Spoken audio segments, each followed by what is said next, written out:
Hello friends, आज मैं आप लोगों को पीजी का जो कि सेकेंड सेमेस्टर का है रिसोर्स एंड इकोनॉमिक ज्योग्राफी जो कि कोर्स कोड 7 के अंतर्गत आता है। सेमेस्टर 2 में पीजी का है।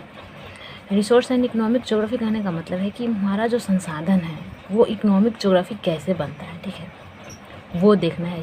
ये जो हमारा पेपर है उसका ये मतलब है कि रिसोर्स एंड इकोनॉमिक ज्योग्राफी, हमारा जो भी संसाधन है, प्राकृतिक प्रदत्त जो भी चीज़ें हैं वो इकोनॉमिक ज्योग्राफी के अंतर्गत कैसे आता है, उसका कैसे कैसे संरक्षण करना है, कैसे कहाँ कहाँ पे वो पाया जाता है, ये सभी चीज़ें इसमें पढ़नी होती है। तो हमारा ये पार्ट 1 नहीं पार्ट ए, पार्ट बी और पार्ट सी के माध्यम से हमारे क्वेश्चन पूछे जाते हैं। तो पार्ट ए में होता है ऑब्जेक्टिव क्वेश्चन जो कि 10 बनाने होते हैं 20 मार्क्स का, और पार्ट बी में होते हैं शॉर्ट क्वेश्चन जो कि 5 रहते हैं और इसमें से 4 बनाने होते हैं, 20 मार्क्स का भी रहता है। और पार्ट सी में 5 क्वेश्चन होते हैं जिसमें से 3 बनाना होता है, ये 30 मार्क्स के होते हैं। और इसमें देखते हैं कि यूनिट 1 में क्या दिया गया है, meaning and scope of economic geography. मतलब क्या है कि इकोनॉमिक ज्योग्राफी जो भी है, आर्थिक भूगोल, उसका अर्थ और क्षेत्र क्या है ये देखना है इसमें। और दूसरा का जो हमारा पॉइंट है conservation and management of resource with special reference to. अब देखिए ये क्या है कि हमारा जो भी संसाधन है रिसोर्स, ठीक है, उसका हम कैसे संरक्षण करेंगे, कैसे मैनेजमेंट करेंगे कि वो अच्छा रहे, ठीक है।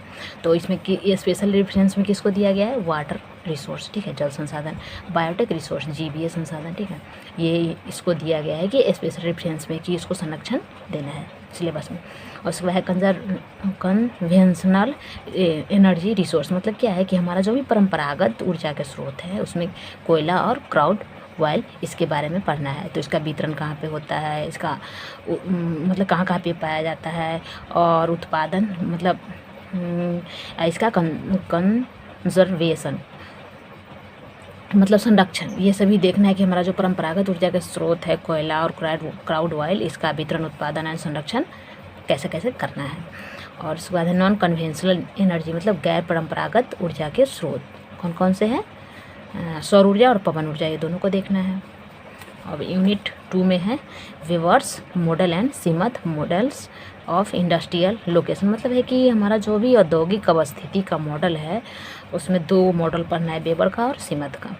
और iron and steel industrial and cotton textile industrial of the world with special reference to China and India. मतलब लौह इस्पात एंड सूती वस्त्र उद्योग, 2 उद्योग देखना है किसके रेफरेंस में, स्पेशल चाइना और इंडिया में, कि चाइना और इंडिया में लौह इस्पात उद्योग कैसा है और सूती वस्त्र उद्योग कैसा है, ये देखना है यूनिट 2 में।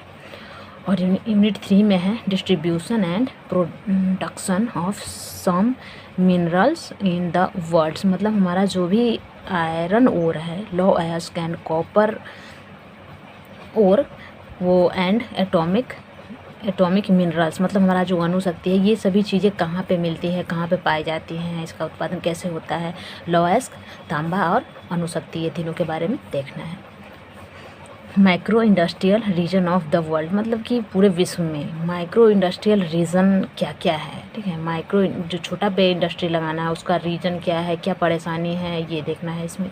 और भारत के स्तर पर ये देखना है कि inter regional trade and place of India in international trade. मतलब कि हमारा भारत में अंतर प्रादेशिक व्यापार, मतलब भारत जो देश है उसमें एक प्रदेश से दूसरे प्रदेश में, मतलब एक राज्य से दूसरे राज्य में व्यापार होता है तो कैसा है, कैसे होता है। और इंटरनेशनल ट्रेड, मतलब हमारे यहाँ जो अंतर्राष्ट्रीय व्यापार है उसका स्वरूप कैसा है, ये देखना है इसमें यूनिट 3 में।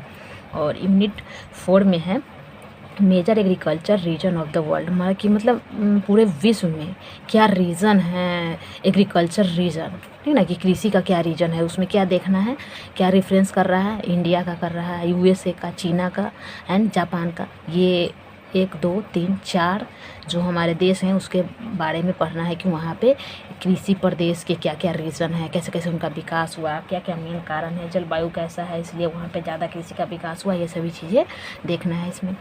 One Thünen's model of agriculture region, क्या है कि वन थ्यूनेंस हो या फिर वन थ्यूनेंस है, ठीक ना, उसके मॉडल पढ़ना है एग्रीकल्चर लोकेशन की, कि वो जो वन थ्यूमेंस थे वो कृषि अवस्थिति के कौन से सिद्धांत दिए थे कि कृषि कहाँ पे अवस्थित होना चाहिए।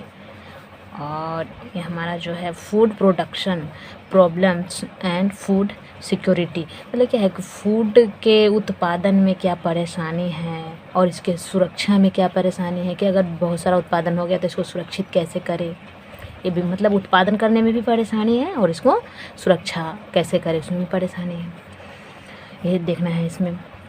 और यूनिट 5 में क्या है कि world trade theories and pattern, मतलब विश्व व्यापार संगठन का मॉडल कैसा है, विश्व व्यापार जो संगठन है उसका मॉडल कैसा है, रूप कैसा है, ये देखना है यूनिट 5 के फर्स्ट पॉइंट में। Impact of globalization on world economic, मतलब विश्व अर्थव्यवस्था पर भूमंडलीकरण का प्रभाव कैसे पड़ा, ये देखना है कि विश्व की जो अर्थव्यवस्था है उस पर भूमंडलीकरण का प्रभाव कैसे पड़ा।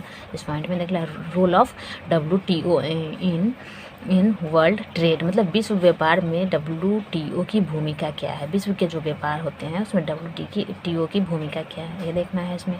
Concept of export processing zone and says, मतलब स्पेशल इकोनॉमिक जोन, मतलब क्या है कि हमारा जो कॉन्सेप्ट इसका जानना है कि जो भी विशेष आर्थिक क्षेत्र जोन है उसका कॉन्सेप्ट क्या है, किसे विशेष आर्थिक क्षेत्र जोन घोषित किया जाता है जहाँ से निर्यात होते हैं और विदेशी पैसा आते हैं, इसके बारे में पढ़ना है इसमें।